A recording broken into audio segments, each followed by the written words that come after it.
Hi, chapter 24 of Tanya. Sin and separation from God. There is no gradation in sin with regards to the sinner's complete separation from God at the moment of transgression. Okay, I want to talk about something before we really start learning this chapter, because it's a bit of a heavy chapter, but once you see it from this angle, you'll be able to use this information as holy ammunition against the Yetzer Hara wanting to trick you into sin.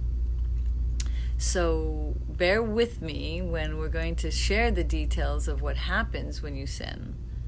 It's kind of like you really have to understand that we are meant to sin. God didn't create us with the perfect ability to never sin. As I always say, He perfectly created us perfectly imperfect, because He wants us to be co-creators in the making of our better self. I remember once there was a story of a boy who was handicapped and he was going to be mainstreamed in a school, and it was recess time after his interview. When he was leaving toward his car, he saw the game and he wanted to play, and the father didn't know what to do. The group said, yeah, sure, why not, come and play. And the father was like, should I help him hold the bat and, save them from being shamed, or just maybe let him play by himself, and then he'll be able to maybe feel at least not shamed that his father has to help him.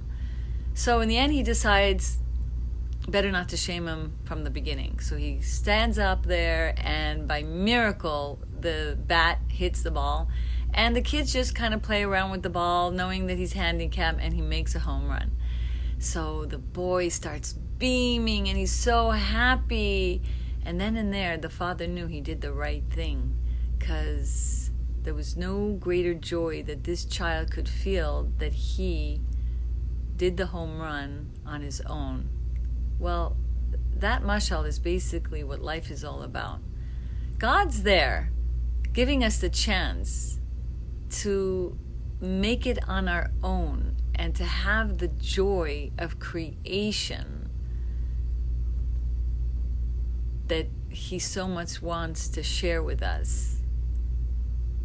So, ready to hear the rest? All right. You see, transgression has the exact opposite effect of mitzvahs. Whereas a mitzvah joins one to God, a transgression severs one from God. Whereas a mitzvah attests God's unity, a transgression implies idolatry. This is the holy counterpart to the observance of the mitzvahs and to Torah study.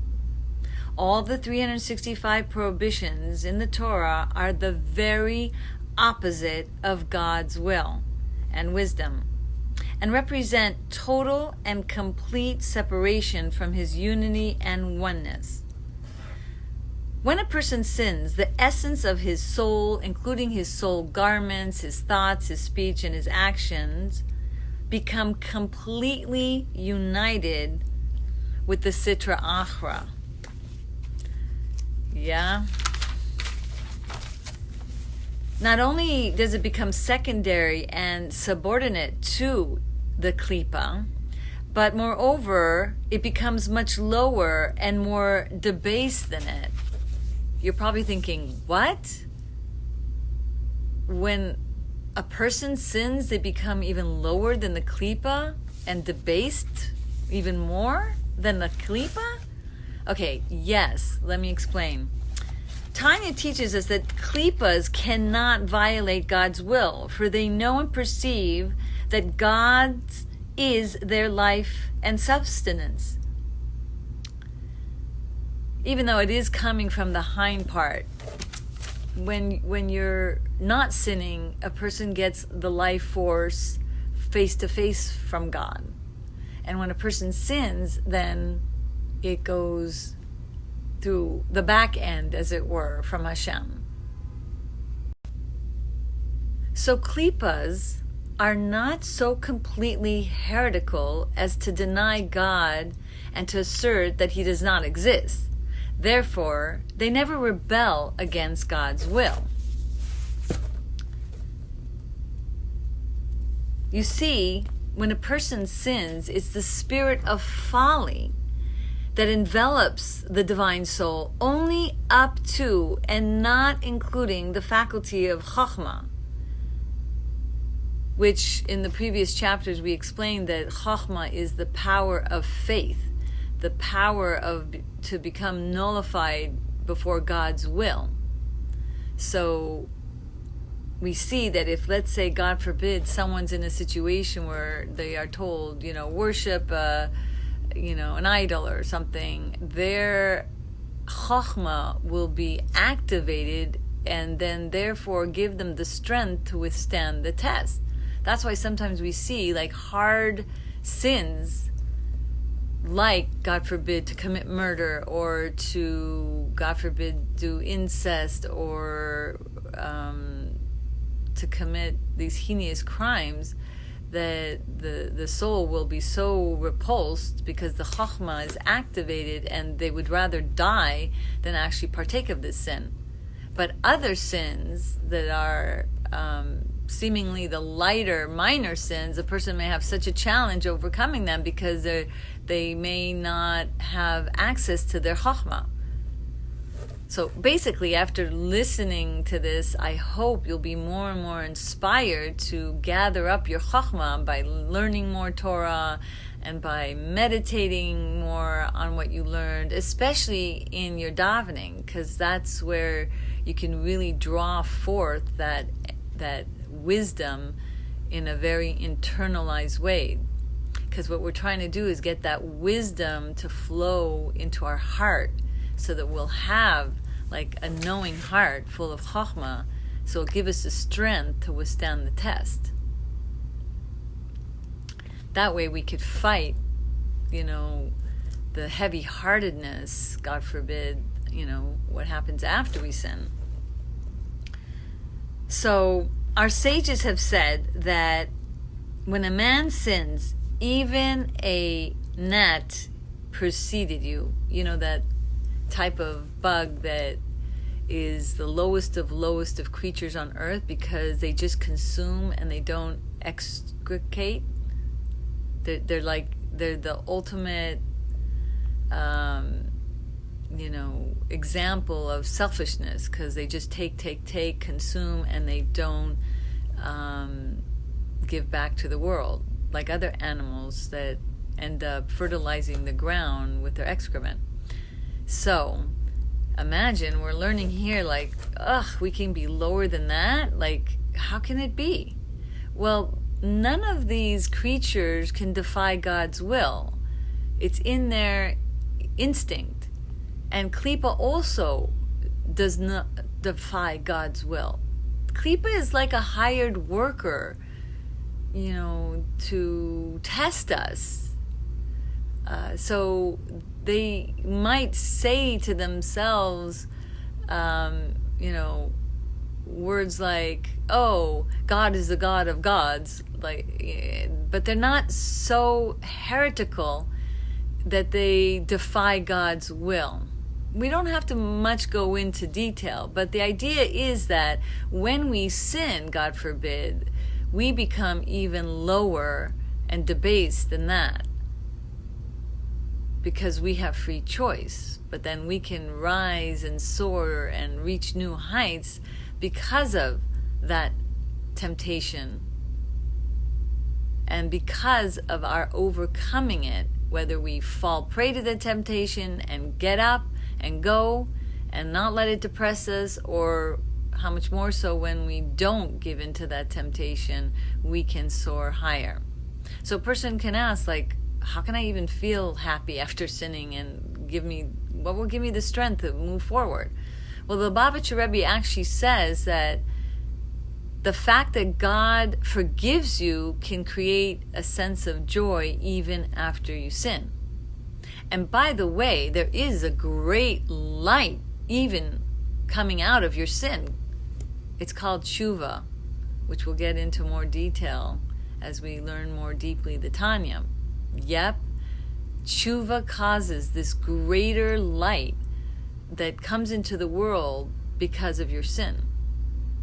So, when you learn this, just realize everything has a design plan, even our sinning. So, as we continue here, we see that we are hopefully going to be really inspired, to use this information in a very holy way. So we are taught that the divine soul is connected with its godly source that is comparable to a rope woven of 613 strands, each strand representing one of the commandments. Every sin severs a corresponding strand. When a strand is broken, the entire rope is weakened. But be conscious of this. Once you do tshuva, then you re-tie that strand, and just like when you see a knot makes the strand that much more fortified and stronger, notice when you tie two strings and make a knot, then the rope is shorter, so the distance between you and God through this strand is now less. That means you're closer to Hashem after you do the tshuva, having sinned. I mean, we learned that with true love and awe of Hashem, in doing tshuva, our merits can actually become more from sinning, right? Because the sin can be turned into a merit, because the sin became a springboard, like a stepping stone to get closer to Hashem. As we said before, without the sin, you might be at a status quo position and you won't get elevated to the next level. But knowing this information can help you use it to give you the strength not to as easily give into the temptation, as we shall soon see. First of all, when one sins, the divine soul always believes in the one God and remains faithful to him even while the sin is being committed. Like the thief that prays to God to succeed in his thievery. Like, how oxymoronic. Like, you're doing something that's defying God and you're praying to him that he'll help you succeed in doing something that he just commands you not to do. But there comes the faith. There comes the godly soul connection, never severed, even while sinning. Because it's really only the animal soul via the body that performs the sinful act. But at the time of the sin, the divine soul is in a state of exile in the animal soul. And there's no greater exile than this exile of the divine soul within the animal soul, which is brought about from the sin. Okay, now this imagery that Tanya gives, I want you to bear with me when I'm sharing it with you as, again, a holy ammunition to help you. There's a terminology in psychology, pairing, where you create an image that is negative and maybe repulsive to train your brain to pair that particular thing with another thing. So for instance, if you are trying to kick the habit of sugary foods, then you can train your brain that every time you see a sugary substance, then you're going to have an image of like toxic chemicals. So then every time you'll see the sugary foods, your brain will pair sugar, toxic chemicals, and then be repulsed and not even have the desire to have that substance. So here, when we're going to be learning these images of what's happening when we sin, our brain hopefully will pair the image up and then give us the strength not to as easily fall prey to the sin. So it's when you're sinning, it's like a plunge from a lofty rooftop deep into a pit. Sin plunges the soul from this lofty plane to the depths of exile.